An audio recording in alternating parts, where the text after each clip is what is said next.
অর্থ কি?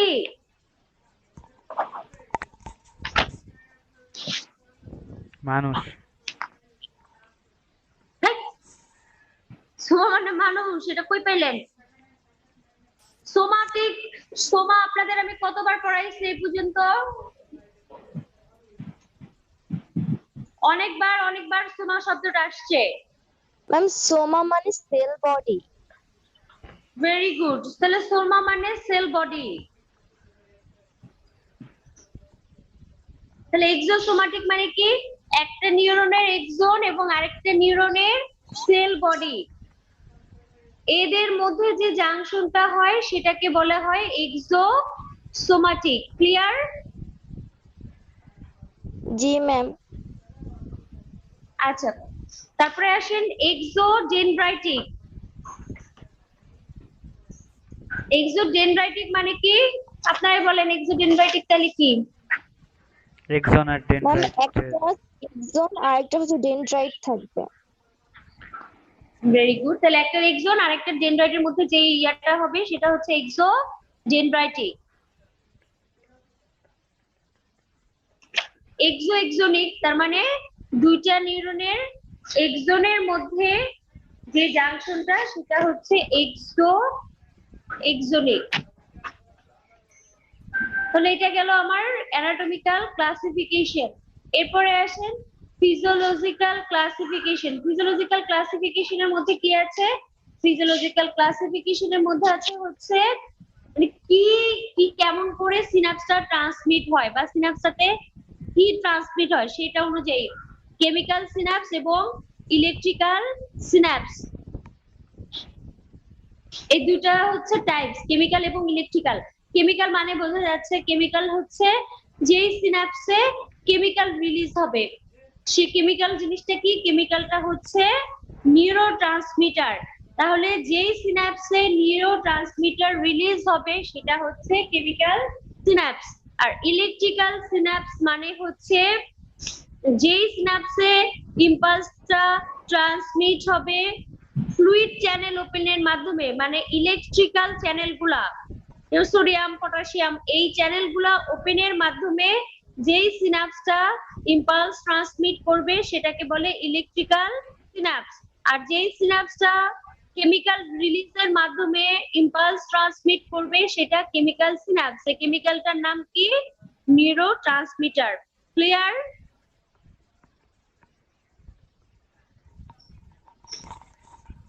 বুঝতে পারছেন? জি ম্যাম।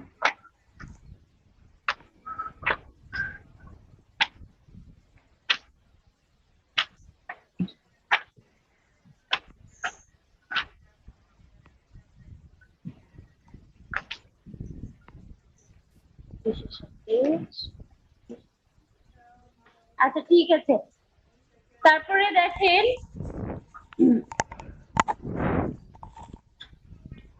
কি নিউরোট্রান্সমিটার রিলিজ হয় সেই অনুযায়ী ক্লাসিফিকেশন। তাহলে according to the nature of neurotransmitter.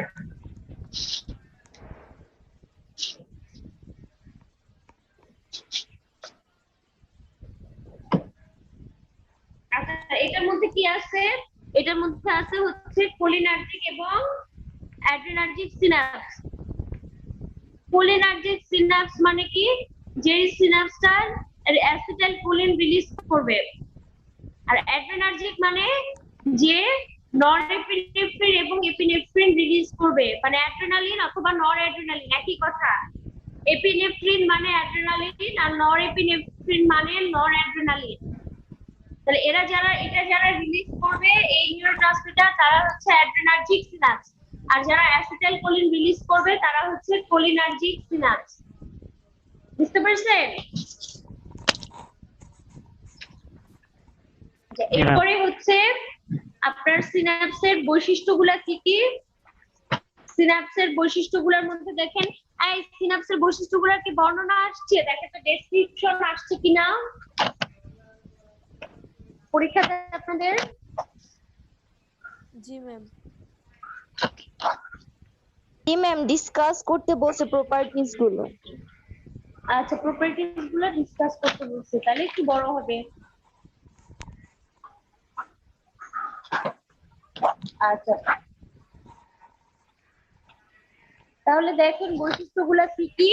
বৈশিষ্ট্যগুলোর মধ্যে আছে one way conduction, one way conduction আছে, তারপরে কি আছে Synaptic delay, fatigue, Synaptic response, inhibition, তারপরে আছে হচ্ছে কনভার্জেন্স, ডাইভারজেন্স, সামেশন এবং অক্লুশন। তাহলে এগুলো হচ্ছে বৈশিষ্ট্য।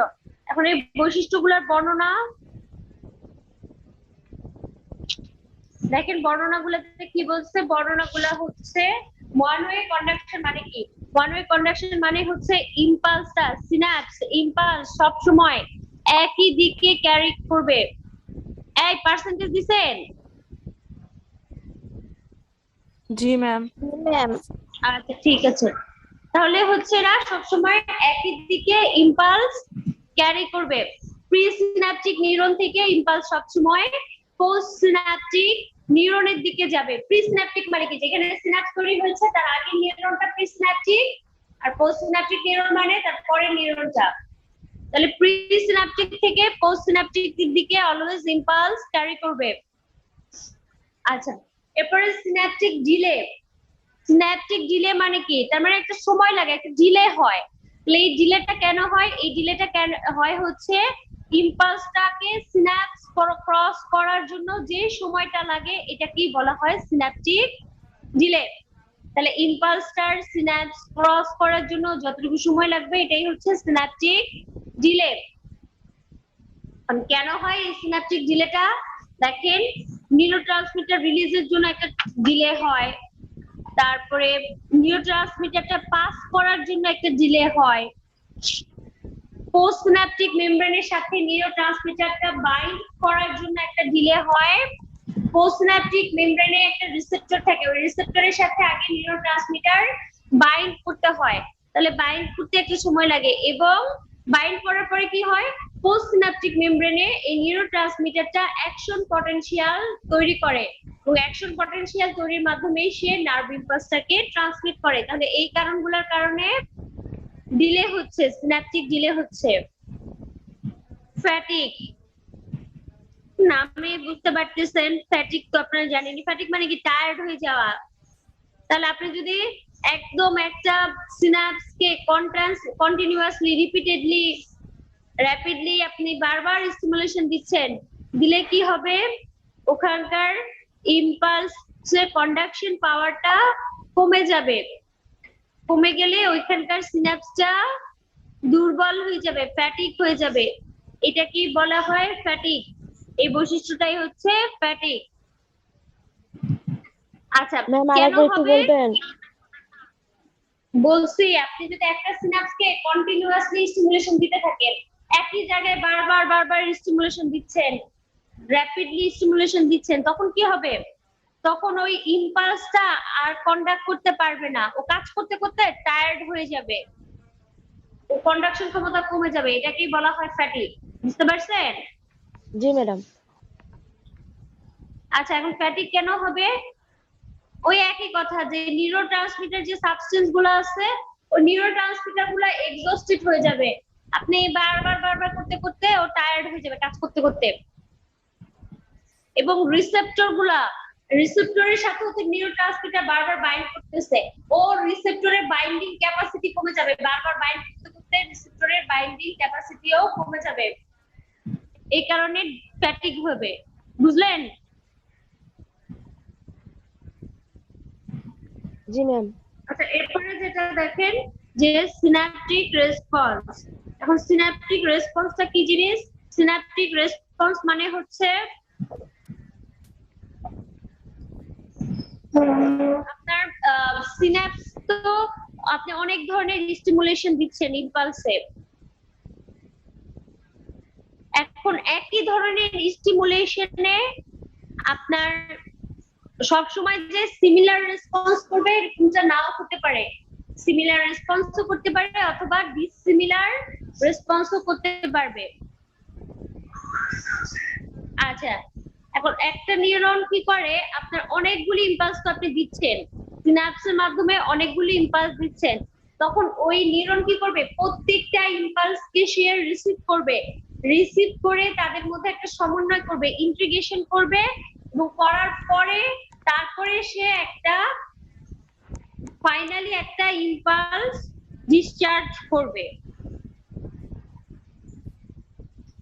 এটাই হচ্ছে সিনাপটিক রেসপন্স। তার মানে আপনি ছোট ছোট যত ইম্পালস দেন না কেন, সিনাপস কি করবে, প্রত্যেকটা ইম্পালসকে একসাথে রিসিভ করে সমন্বয় করবে তাদের মধ্যে সমন্বয় করার পরে সে একটা রেসপন্স করবে।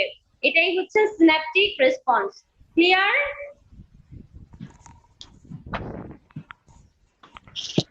জি ম্যাম। আচ্ছা,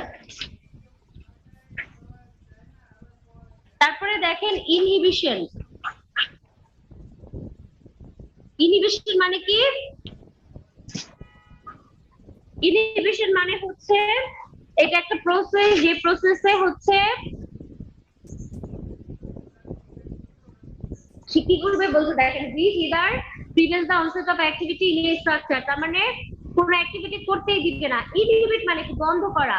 কোনো অ্যাক্টিভিটি করতেই দিবে না, অথবা যে অ্যাক্টিভিটি অলরেডি হচ্ছে সেটাকে বন্ধ করে দিবে, মানে রেসপন্স করতে দিবে না, অথবা যে রেসপন্স হচ্ছে সেটাকে বন্ধ করে দিবে বা রেসপন্স তৈরি করবে না।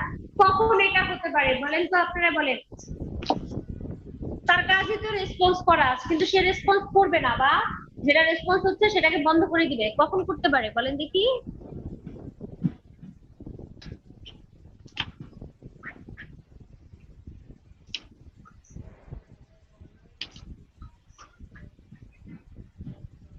কখন করতে পারে এরকম?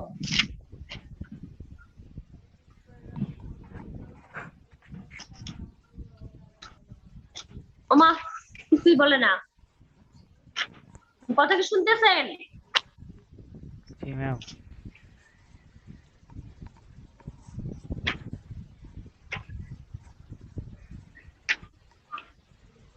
তাহলে বলতেছেন না কেন? আমি জানি না তো। জানেন না?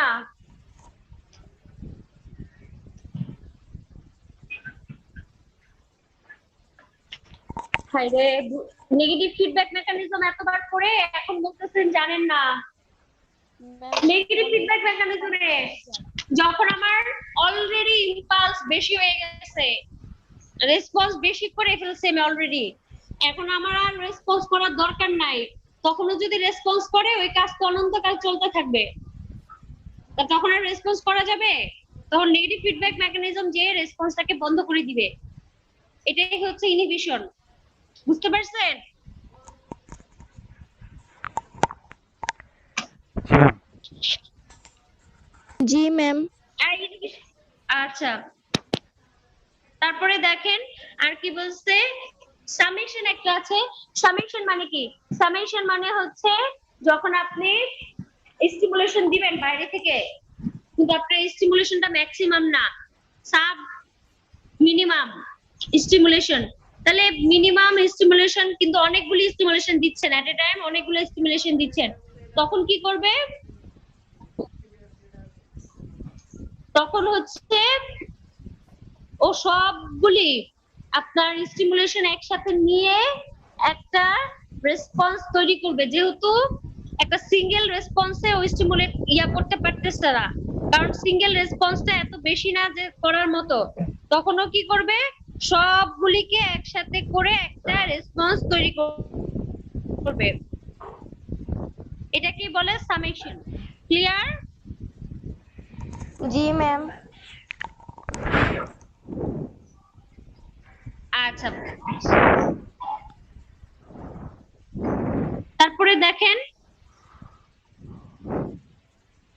তারপরে কি বলছে আপনার কনভার্জেন্স এবং ডাইভারজেন্স। আচ্ছা, কনভার্জেন্স ডাইভারজেন্স মানে কি বলেন দেখি, জানেন কিনা?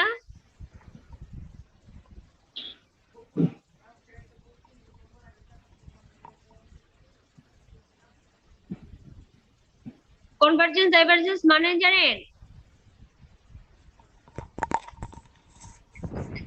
ফিজিক্স কেমিস্ট্রিতে পড়ছেন। কনভার্জেন্স মানে ম্যাম অভিসরণ। আরেকটা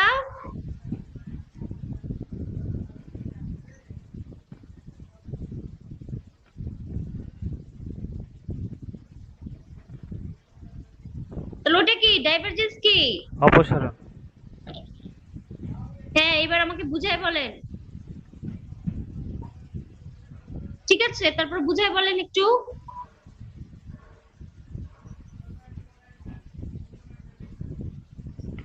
ও কনভার্জেন্স মানে হচ্ছে ম্যাম কেন্দ্রের দিকে ধাবিত হয়, সবগুলো একসাথে হয়ে আর কি কেন্দ্রমুখী হয়ে যায়। বুঝিনি, সরি আমি বুঝতে পারিনি, এবার আরেকটু একটু বলেন।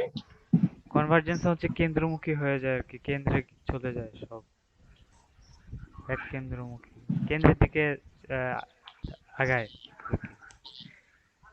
আমি একদমই বুঝতেছি না আপনার কথা, ধরতে পারতেছি না আসলে কি বলতেছেন, কথা আস্তে আসতেছে, একটু জোরে বলেন। কনভার্জেন্স ম্যাম কেন্দ্রমুখী হয় আর কি, কেন্দ্রের দিকে যায়। হ্যাঁ, তার মানে একটা সিঙ্গেল একটা জিনিসে পরিণত হয়, তাই না? সেটা হচ্ছে কনভার্জেন্স। আর ডাইভারজেন্স, ভেরি গুড।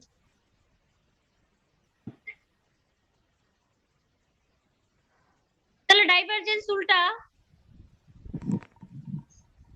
যখন একটা থেকে অনেকগুলো হয়ে যায়। আচ্ছা, তাহলে এখন দেখেন কনভার্জেন্স কি বলছে। কনভার্জেন্স হচ্ছে অনেকগুলা নিউরনের এক্সন যখন আপনার একটা কেন্দ্রবিন্দুতে আসবে, একটা সিঙ্গেল নার্ভ সেলের মধ্যে আর আপনার সমন্বিত হবে, সেটাকে আমরা বলতেছি কনভার্জেন্স। যেরকম আপনার যত ইম্পালস আছে সবগুলি শেষ পর্যন্ত পোস্টেরিয়র হর্নসেল অফ দা স্পাইনাল কর্ডে চলে যাচ্ছে। আর ডাইভারজেন্স হচ্ছে যখন ওটা স্প্লিট হয়ে যায়, ভাগ হয়ে যাচ্ছে।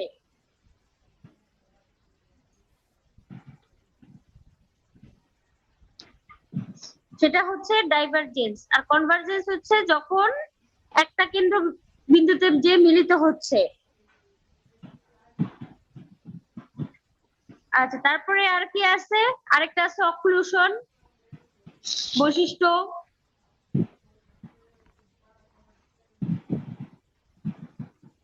অক্লুশন মানে জানেন? অক্লুশন মানে বলতে যাচ্ছে যে সিন্যাপসের একটা বৈশিষ্ট্য হচ্ছে যখন আপনি এটার মধ্যে স্টিমুলেশন দিবেন, মানে ধরেন দুইটা সোর্স থেকে সিন্যাপসে স্টিমুলেশন আসলো, দুইটা নিউরন থেকে স্টিমুলেশন আসলে যখন এদের সেপারেটলি এই স্টিমুলেশনের এগেইনস্টে যখন সেপারেটলি রেসপন্স করবে, তখন হচ্ছে রেসপন্সটা কম হবে। কিন্তু যখন দুইটা নিউরন থেকে যে স্টিমুলেশন আসতেছে তাদেরকে যখন একত্রিত করে একটা রেসপন্স করবে, তখন রেসপন্সটা বেশি হবে। এটাকে বলে অক্লুশন। বুঝতে পারলেন? জি ম্যাম। আচ্ছা, তাহলে এগুলা হচ্ছে সিনাপসের বৈশিষ্ট্য। একটু কঠিন, একটু কঠিন মানে একটু ব্যাখ্যা ব্যাখ্যা হবে যাবে বলতেছো, একটু মনে রাখতে হবে।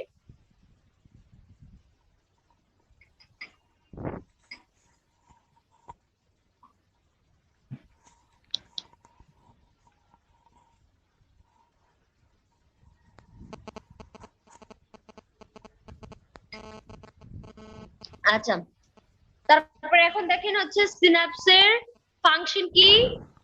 এতক্ষণ আপনারা বুঝে গেছেন সিনাপস বারবার একই কথা বলা হচ্ছে। তাহলে সিনাপসের ফাংশন কি আপনারাই বলেন। বারবারই তো একই জিনিসই করতেছে। সিনাপসের ফাংশন কি? এতক্ষণ পরে কি বুঝলেন? সিনাপসের কি কাজ?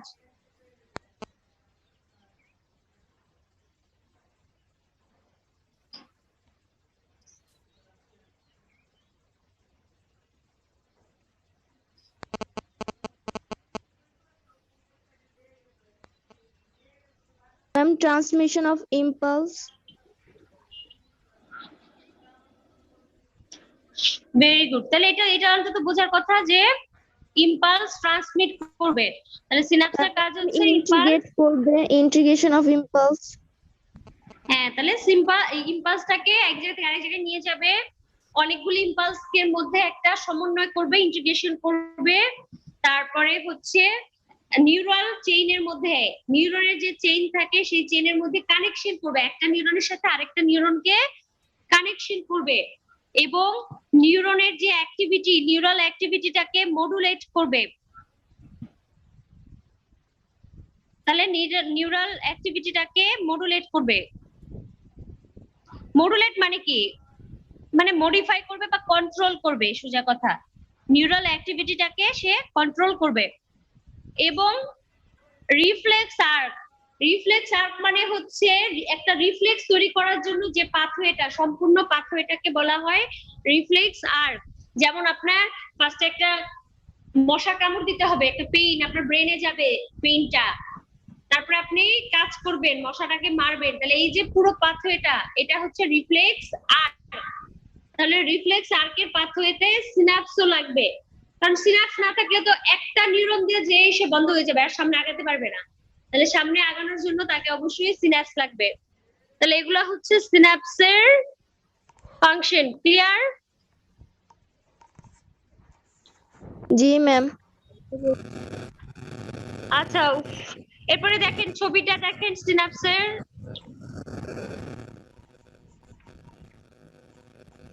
বের করছেন?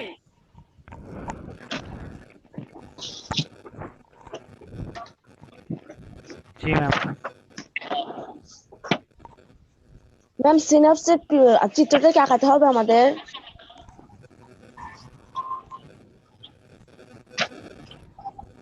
অবশ্যই আঁকাতে হবে। জি,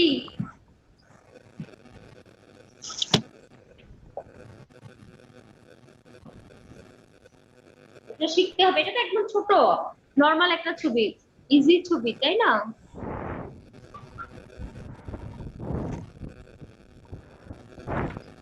আচ্ছা দেখেন সিনাপসের এটার মধ্যে কি আছে, তাহলে এই যে সিনাপসের ছবিটা দেখেন, ছবিটার মধ্যে বারবারই কিন্তু অলরেডি আমরা বলে গেছি, একটা প্রি সিনাপটিক মেমব্রেন থাকবে, বলছি না আগে?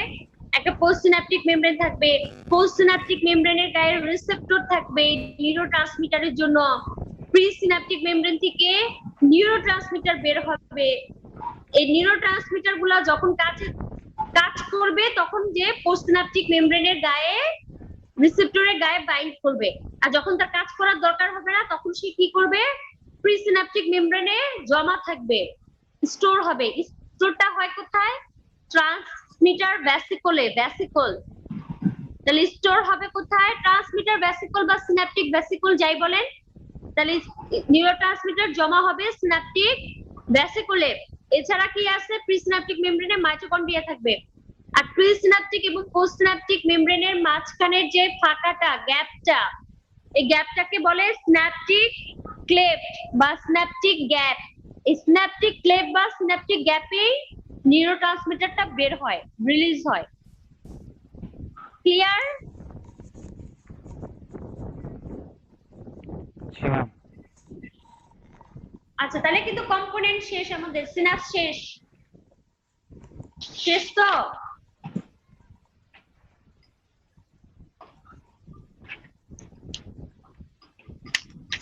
জি ম্যাম। আচ্ছা, এরপরে বের করেন নার্ভ ফাইবার।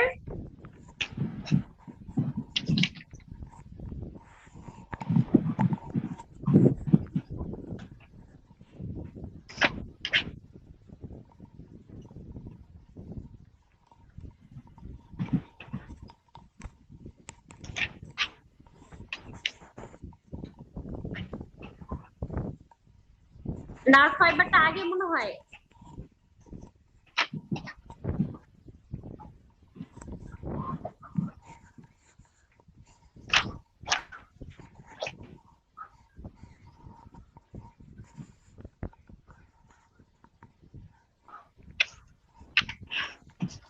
বের করছেন? জি ম্যাম।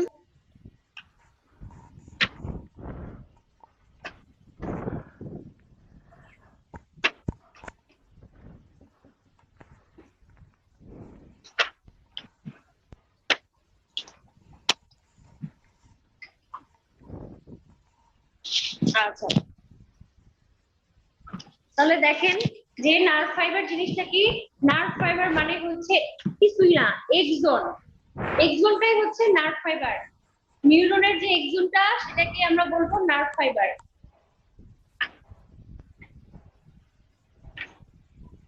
তাহলে হচ্ছে লং প্রসেস অফ নিউরন, এটাই হচ্ছে nerve fibre.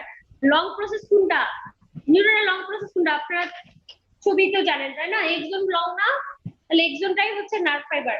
Long process of the neuron, যেটা কাজ কি, which conduct nerve impulse, nerve impulse এক জায়গা থেকে আরেক জায়গায় নিয়ে যায়, সেটাই হচ্ছে নিউরন, নার্ভ ফাইবার। ক্লিয়ার? জি ম্যাম। এবার ক্লাসিফিকেশন অফ নার্ভ ফাইবারের মধ্যে আছে একটা হচ্ছে ফিজিওলজিক্যাল ক্লাসিফিকেশন। এই ফিজিওলজিক্যাল ক্লাসিফিকেশনটা করা হয় হচ্ছে নার্ভ ফাইবারটা কতটুকু ডায়ামিটার, নার্ভ ফাইবারটা কতটুকু মোটা এবং সে কতটুকু ইম্পালস এক জায়গা থেকে আরেক জায়গায় ক্যারি করতে পারে, কন্ডাক্ট করতে পারে, সেটার উপর ডিপেন্ড করে ফিজিওলজিক্যাল ক্লাসিফিকেশন করা হয়।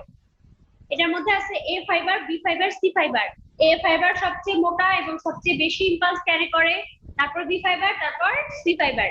এখন কোন ফাইবারের কাজ কি এটা বোঝাবুঝির কিচ্ছু নাই, এটা মুখস্থ রাখতে হবে। এ ফাইবারের মধ্যে কি আছে, alpha fibre, beta fibre, delta fibre, gamma fibre. Alpha fibre কি কি ইম্পালস ক্যারি করে দেখেন, কি কি স্টিমুলেশন নেয়, প্রোপ্রিওসেপশন, প্রোপ্রিওসেপশন মানে জয়েন্ট পজিশন। সোমাটিক, সোমাটিক তো বুঝেনি, বডির স্কেলেটালে থেকে ইম্পালস নেবে। আর মোটর, এগুলো হচ্ছে আলফা ফাইবারের কাজ। বিটা ফাইবার কি করে, touch, motor, pressure. Gamma fibre muscle স্পিন্ডলের motor, motor to muscle spindle. আর ডেল্টা ফাইবার কি করে, ডেল্টা ফাইবার হচ্ছে পেইন, টাচ এবং কোল্ড, পেইন, টাচ এবং কোল্ড ক্যারি করবে। আর বি ফাইবার কি করে দেখেন, বি ফাইবার হচ্ছে প্রি গ্যাংলিওনিক অটোনমিক, বি ফাইবারটা হচ্ছে প্রি গ্যাংলিওনিক অটোনমিক। আর সি ফাইবার কি ক্যারি করে, সি ফাইবার হচ্ছে সি ডরসাল রুট এবং সি সিম্প্যাথেটিক। সি ডরসাল রুটের মধ্যে আছে পেইন, রিফ্লেক্স, টেম্পারেচার, মেকানোরেসেপশন। আর সি সিম্প্যাথেটিক হচ্ছে পোস্ট গ্যাংলিওনিক সিম্প্যাথেটিক। এখন এটার মধ্যে আপনাদের বেশিরভাগ সময় ভাইবাতে জিজ্ঞাসা করে পেইন কে কে ক্যারি করে, পেইন হচ্ছে এ ডেল্টা ফাইবার এবং সি ডরসাল রুট, এই দুটো হচ্ছে পেইন ক্যারি করবে। টাচ ক্যারি করে কে দেখেন, টাচ হচ্ছে বিটা ফাইবার এবং ডেল্টা ফাইবার। এগুলো একটু মুখস্থ রাখতে হবে, বুঝলেন?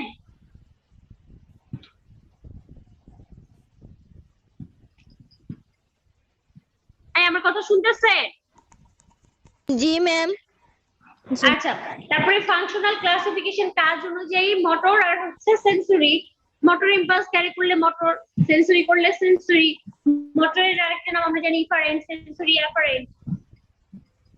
স্ট্রাকচার অনুযায়ী মানে হিস্টোলজিক্যালি মাইক্রোস্কোপের নিচে দেখলে কিছু এক্সনের মাইলিন শীট থাকে, সেগুলো মাইলিনেটেড নার্ভ ফাইবার, কিছু এক্সনের মাইলিন শীট থাকে না, সেটা নন মাইলিনেটেড নার্ভ ফাইবার।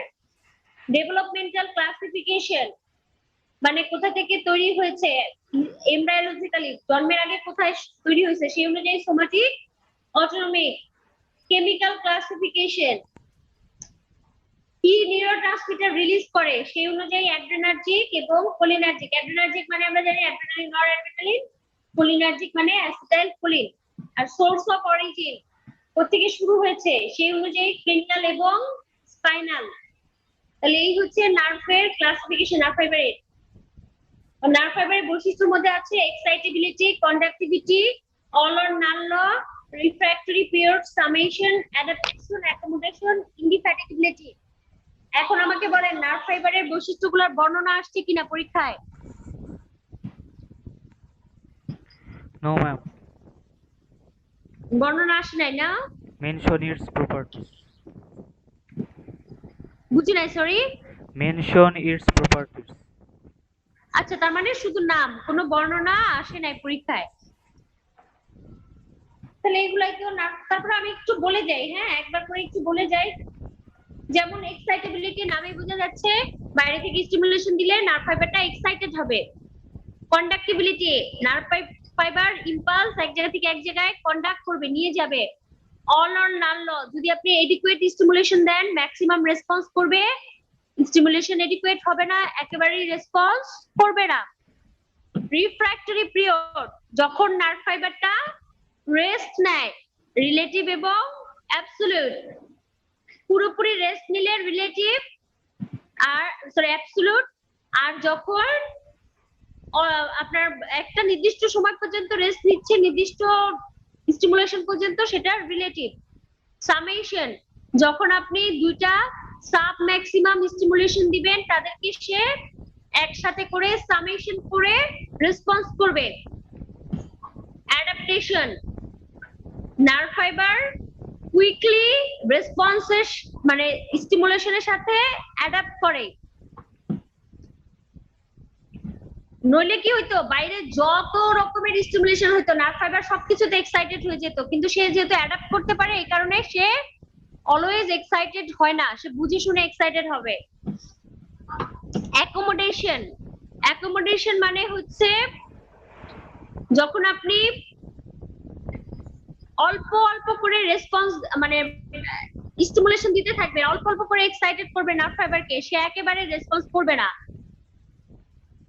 খুব স্লোলি তাকে যত স্ট্রং স্টিমুলেশনই দেন না কেন, কিন্তু অনেক আস্তে আস্তে দিলে সে রেসপন্স করবে না, এটা হচ্ছে অ্যাকোমোডেশন। আর ইনডিফ্যাটিগেবিলিটি মানে হচ্ছে নার্ভ ফাইবার কখনো টায়ার্ড হয় না। টায়ার্ড হয় না বলতে কি, সে হয়তো যে মাসলটার মধ্যে আছে, আপনি মাসেলের দিতে দিতে মাসলটা টায়ার্ড হয়ে যায়, তখন নার্ভ ফাইবার রেসপন্স করে না।